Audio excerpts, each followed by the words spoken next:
Ano say mo sa new goal na 700 million para sa hospital? Naku, scam po yan mga kapatid. Scam po yan. Ginawa na rin po yan before. Noong bibilhin dapat yung hospital dyan sa may Bulacan na nasa lang po ng NLEX. Nung nakapag-raise po ng pera, biglang sinabi na hindi na daw matutuloy, magpapagawa na lang ng hospital. Meron namang nakapag-raise naman hindi naman ibinalik yung mga perang ni-raise. Nasaan yun? At saka napakatanga mo naman, napakagago mo namang buyer.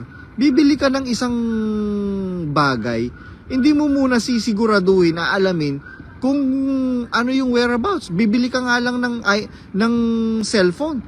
Tatanong mo muna, ilang specs to, bago ba to, bubusisiin mo. Hindi naman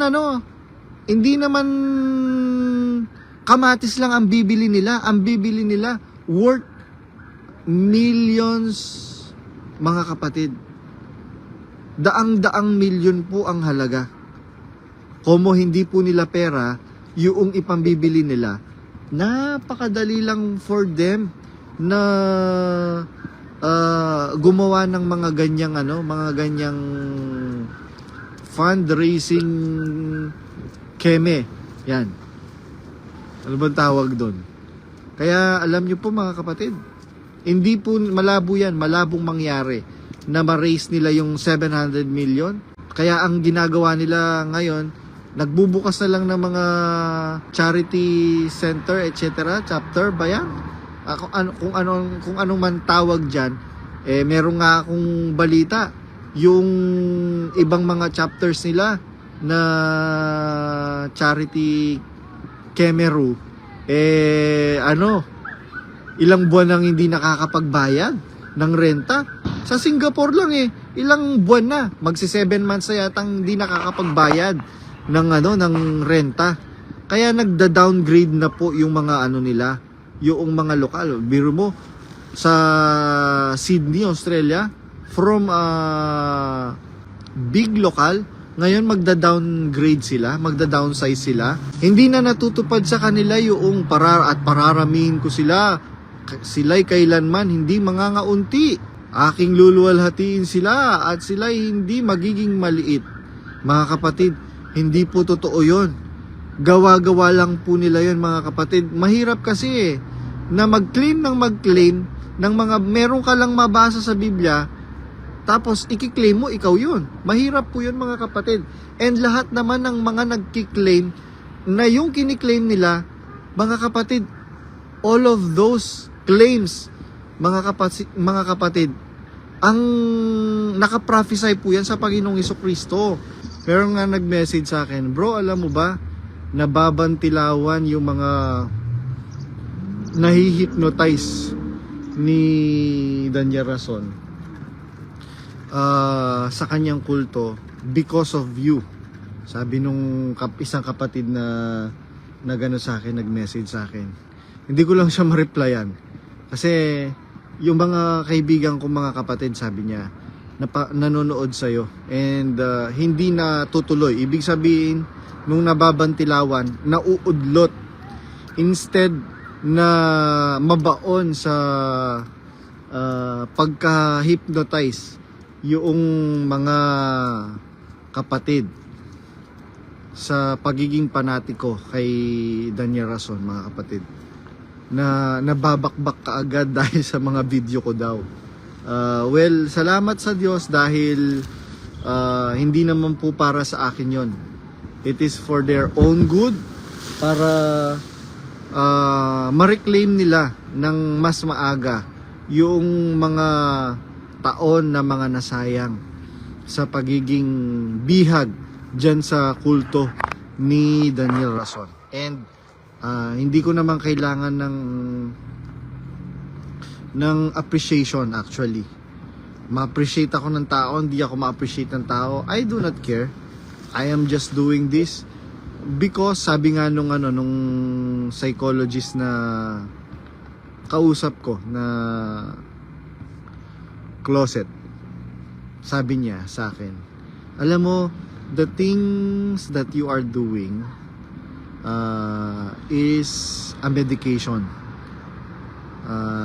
It helps you release what's inside of you.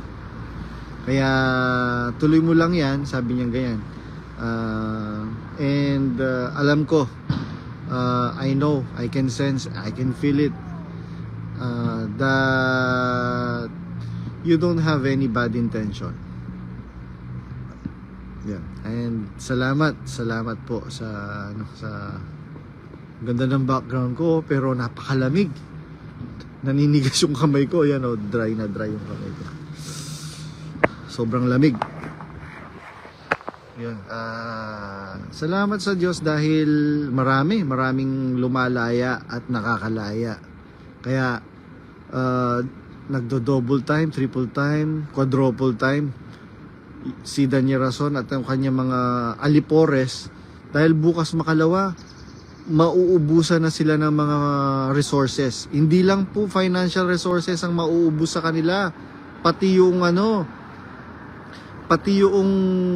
mga volunteers, mga kapatid, mauubos. Biruin mo, ilang doctors na yung mga nag-exit, tapos pupunta sila sa mga medical missions. Hindi naman pala mga doktor yung mga kasama nila, hindi naman pala medical practitioners yung kasama nila, pero nakasuot na pang doktor, tapos naka-stethoscope. Ano yon? Panglilin lang yon, mga kapatid. Bakit hindi sila natatakot na gawin yon? Dahil yung pong kanilang leader, manlilin lang, mga kapatid. Pagka ang inyong leader ay manlilin lang, mga kapatid, kabahan na po kayo. Dahil ang sabi sa Biblia, ang mapagtapat sa kaunti, mapagtapat sa marami. Sa maliit na bagay hindi ka tapat, what more sa mas great things. Sabi ni Sister Marina Batan Herona, good evening Brad Badong. Sabi ni Potpot Jopot, hello po bro. Ayan, tingnan ko nga kung sinong sabi ni Potpot Jopot, iglesia siya na yan, demonyo, maluloko na. Good evening Brad Badong. Ayan,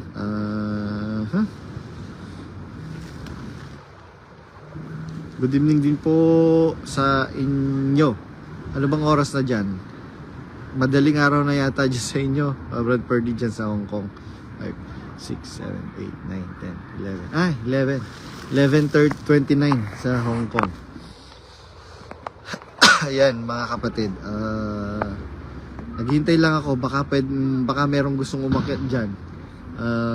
Akyat lang po kayo, mga kapatid, para masaya-saya yung kwentuhan natin. Grabe, sobrang lamig. Bumagsak na naman yung temperature.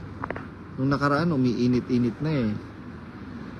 And masaya kami ngayon dito sa sa accommodation namin dahil ang dami namin Pilipino.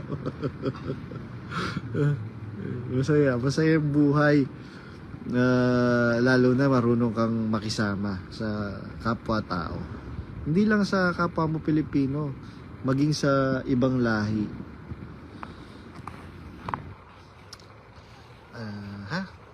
Nababasa ko yung mga messages nyo, mga kapatid, pero hindi po ako makaka-reply.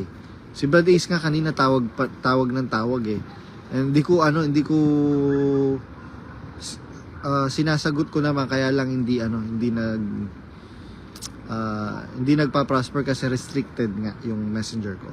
Sabi ni Brad Ariel Stanislao, good morning sa mga exiters ng Saskatoon. Freedom! Yon.